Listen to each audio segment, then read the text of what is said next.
Hi everyone, my name is Karen. Welcome to my channel.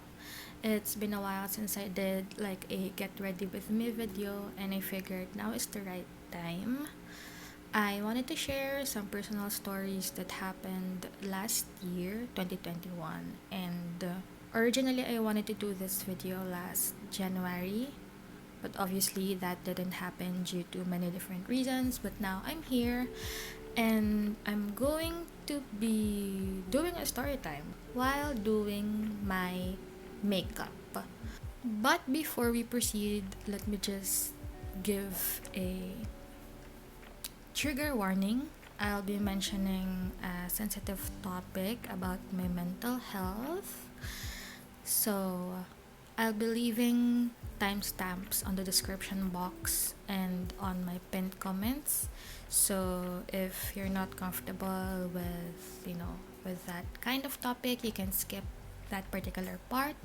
So, I'll be dividing this video into three parts. So, the first part is going to be about all the blessings that I received in 2021. Second part is gonna be my personal struggles and dealing with depression. And the third part is just gonna be my overall thoughts and expectations for the rest of the year. And if you're hearing any, typing sounds and any background noise, that's just my sister. She's currently working from home. So technically she's also hearing what I'm saying right now, but that's okay. So now, let's take a look back at the year that made me discover a lot of things about myself and also the learnings I gained along the way.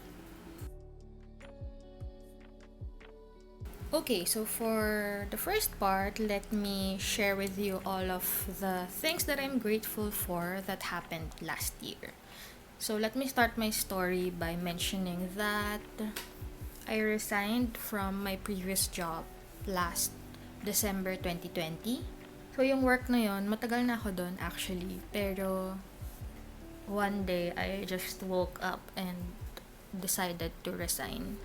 Well, technically, hindi naman siya bigla ang decision kasi yung pagre-resign, naisip ko na siya around 2018, 2019, ganyan. Pero hindi ko lang siya magawa for some reason. But then, finally, nung December 2020, tinuloy ko na siya. Wala akong backup plan that time, to be very honest. Wala rin akong matinong personal savings. Basta sinabi ko lang, magre-resign na ako at maghanap ako ng bagong trabaho. That's it. Feeling ko sobrang dali lang ng ginawa kong decision. But I had to do it. I had to consider a lot of things personally, emotionally, and financially.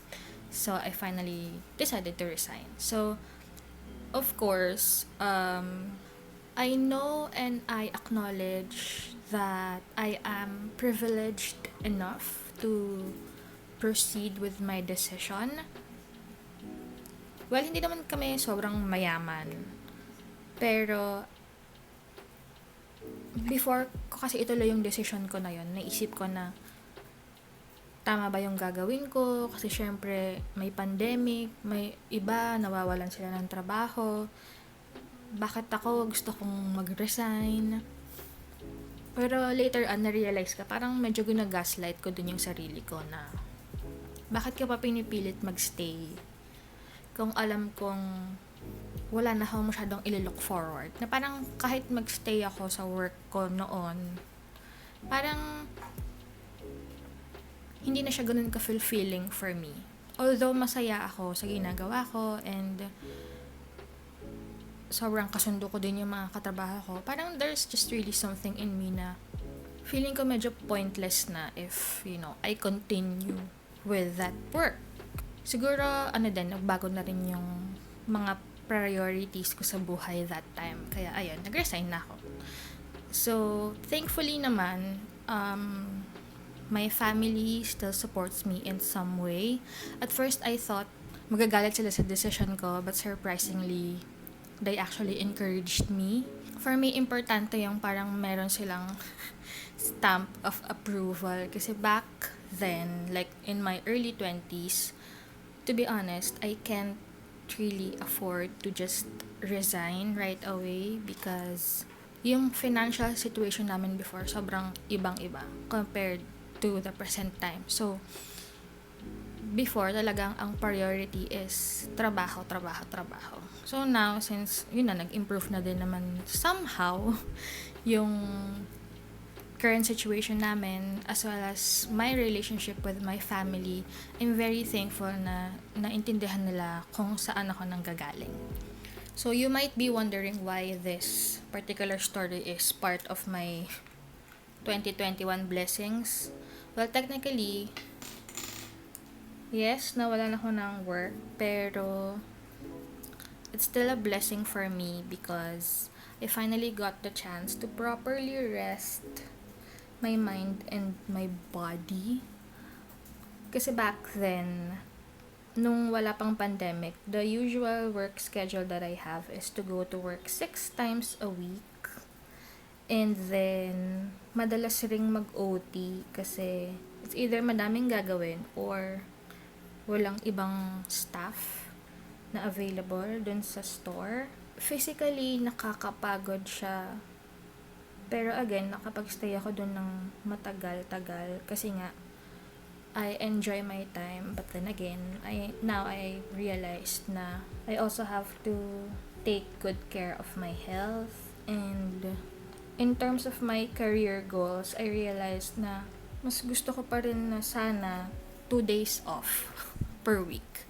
So yun, so since marami akong time para magpahinga during the start of 2021, nagkaroon din ako ng time to really create more YouTube videos kasi ayun, wala akong full-time work and nasa bahay lang ako. And yung paggawa ng YouTube videos, parang mas na-justify ko siya last year na talagang, you know, my channel is really my creative outlet. Because in the first place, I just really love video editing as a hobby. And I figured, you know, why not create a YouTube channel just for fun? And then, when I got more experience and, you know, knowledge and learnings about makeup and skincare, I also decided to share those things here in my channel. So, thankful ako na 2021 gave me the chance to express myself more through my videos. And also last year, I tried something that I did not expect. I tried singing lessons. So for a few days, I tried doing something that I'm not really good at. I mean, I like singing, but hindi ako magaling. And although sobrang challenging siya for me, I really had fun and parang worth it yung overall experience ko kahit di naman ako sobrang gumaling kumanta. Pero yun, the overall experience was really, really great.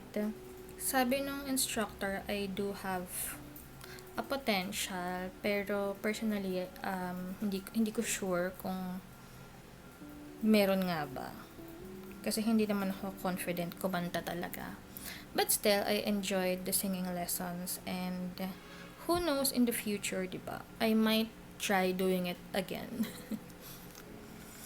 So, of course, while resting and, you know, job hunting on the side, I finally got accepted into this new company. Hindi ko na lang i-mention kung saan, pero I got hired last August. So, medyo matagal din yung time bago ako nakapag-work ulit. But I'm very, very thankful for that job opportunity because it's something that I totally did not expect. When I submitted my resume there, I was actually applying for a different position. But then, pinrofile nila ako sa ibang role. Something that, again, it's totally unexpected. Kasi parang yung role na nabigay sa akin, medyo challenging talaga. Parang medyo associate level na siya. Hindi siya considered as parang entry level na position. So again, I was really surprised na qualified pala ako for that role. So I decided to accept it and eventually started working. Personally, for me, the best part of that job experience is the compensation and the benefits. Kasi to be honest, yung work ko dun sa company na yun so far yung pinakamalaking salary na na-experience ko. It's literally above minimum wage. And it's even higher than my previous salary. Of course, may mga benefits din na included. So, maganda talaga yung compensation ng company na yun. Kasi, malaking company sila. And, of course, I'm very, very thankful for that. Kasi, I was able to, of course, pay my bills, buy things that I really need, and also spend on the things that I want. Specifically, K-pop albums and attending online concerts. So, ayun, although yung position na yun is not what I originally expected, I'm just really thankful for the experience kasi I really learned something about myself, which we will talk about in the next part.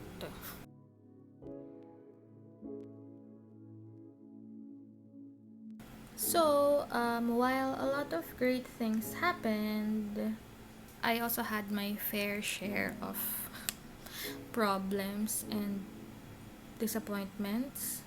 First is my overall job hunting experience.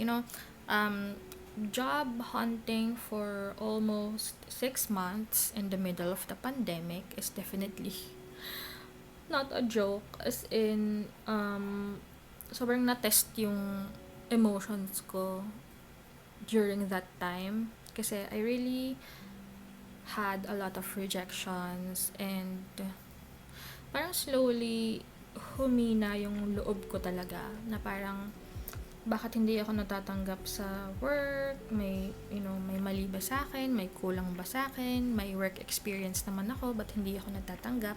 And lagi kong sinasabi sa sarili ko nun na, rejection is just a redirection.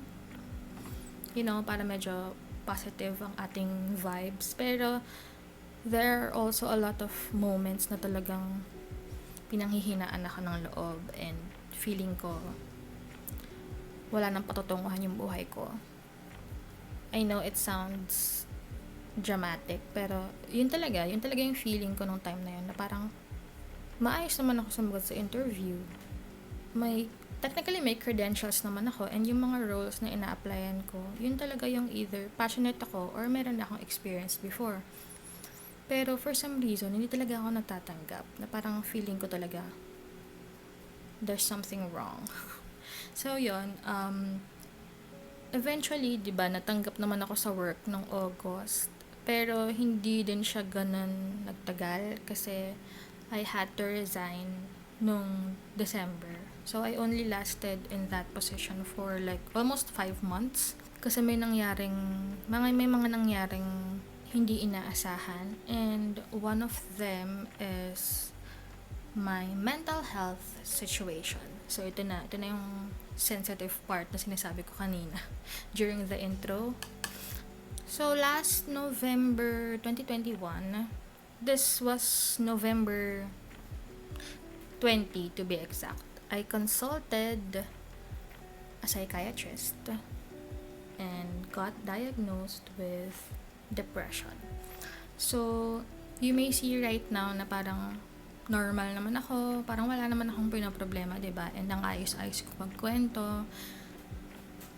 But to be honest, ang hirap i-explain sa ibang tao if ever they will ask na, how does it feel like to have depression?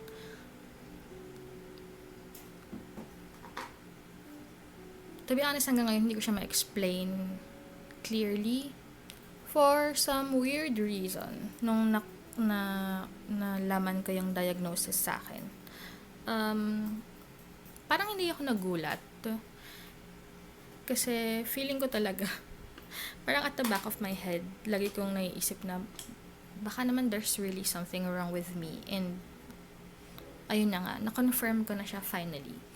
And yung thoughts of having mental health issues, parang hindi ko siya first time na encounter, I guess, or hindi ko siya first time naisip nung 2021. There was a time I think it was late 2015 when I had like a slump. Hindi ko sure if back then meron na akong depression. Kasi, of course, hindi ko naman pwedeng i-self-diagnose yung sarili ko. Pero, parang back then, nagkaroon ako ng pagsubok. And, parang yung thoughts ko that time, sabi ko, parang, there's nothing to look forward to in life anymore. Parang ganun yung thoughts ko that time. And, for some reason, parang, nakalimutan ko siya temporarily because I got busy with life. Pero like yung mga pakunti-kunting physical symptoms, nagiging present siya from time to time.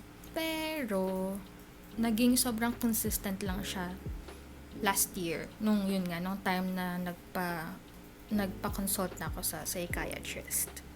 My close friends are aware of, some of my life struggles. So, I'm very, very thankful that they understand me.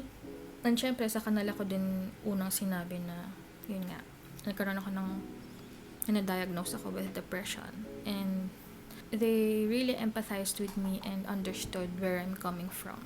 So, I had to really accept the fact. I had to take medication. And I had to resign from my job.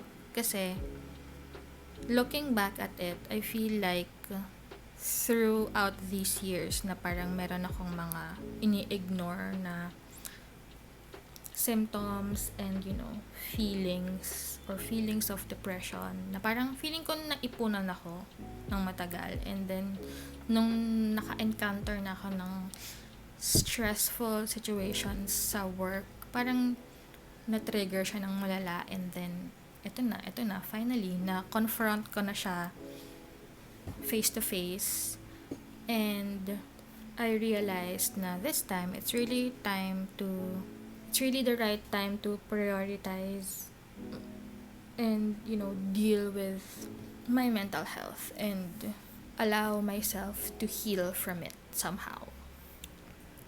So, of course, while going through depression, I really allowed myself to be as vulnerable as possible. I took a lot of time to rest my mind. I tried to do a lot of things that would make me, somehow feel lighter. Thankfully, it's not the kind of depression naman na very, very severe. It's kind of manageable, but there are still certain things na hindi ko na nagagawa na kung paano ko sila gawin before. Like for example, yung babangon ka sa higaan, kaya kakain, maliligo, yung mga ganong kasimpleng bagay. During that time na nagme-medication ako and talagang tinatry kong maka-recover somehow. Ang hirap-hirap nilang gawin for me. Pero slowly but surely, parang tinulungan ko din naman yung sarili ko to improve my situation and my condition. Kasi syempre, dapat sa akin din mismo manggaling yung initiative na tulungan yung sarili ko to be better. Nung una, actually, parang na-frustrate pa ako na kinailangan kong mag-resign.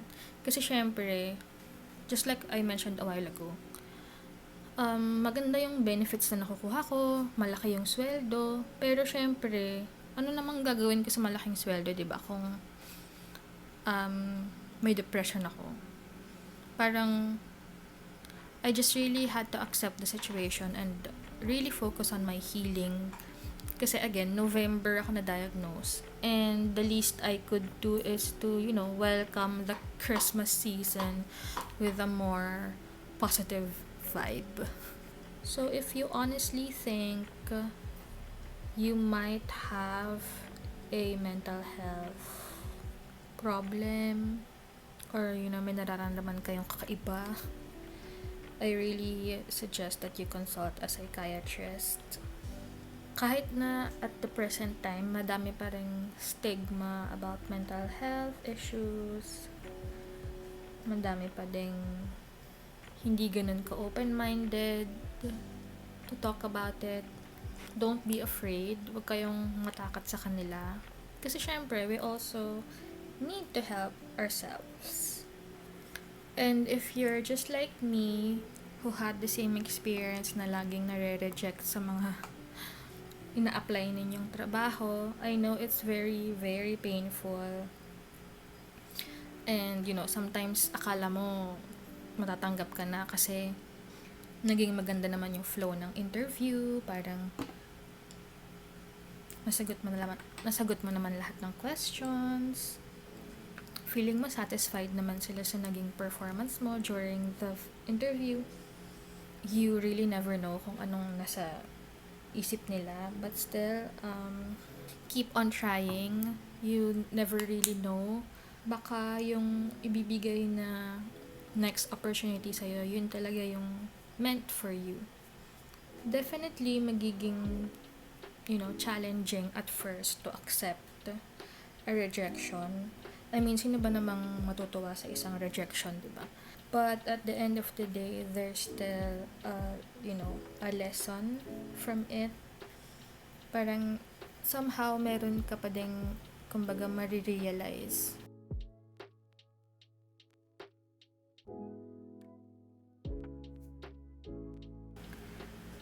It's already the month of March, and I personally feel like 2022 is just starting, at least for me.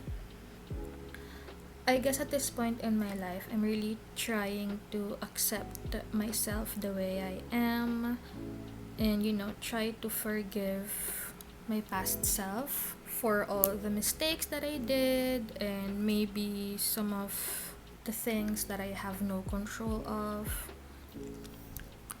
For the rest of 2022, I'm of course going to be reaching my goals once again. I'll try my best to live a better life, a better and hopefully a happier life. Of course, hindi pa rin naman natin may iwasan na maka-encounter ng mga problems and challenges. But I guess this year, since I already learned a lot of things about myself from last year, when encountering problems, I now have a different approach to it. And hopefully, syempre, sana si 2022 ay mas maging mabait. I'll try my best to really capture all the good moments and of course share it to my YouTube channel because that's also the goal for me right now in terms of creating content. I want it to be more intentional and I want it to be as memorable as possible for me. So let me just finish this look real quick.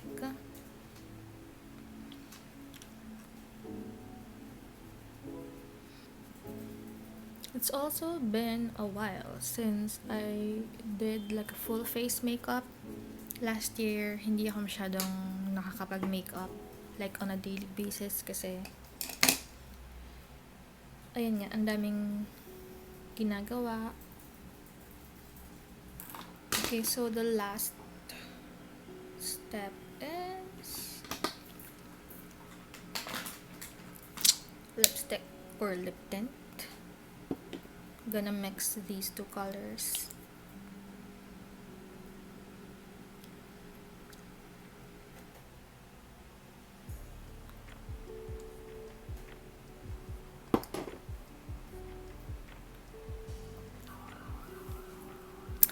Alright, so this is the finished look. As usual, my hair is messy, but that's fine. So that's it for today's video. I hope you learned something. I just really hope that for all of us, 2022 is gonna be a very good year. Of course, if you have any comments or reactions, just leave them on the comment section below and I'd be happy to read them. And yep, see you guys next time.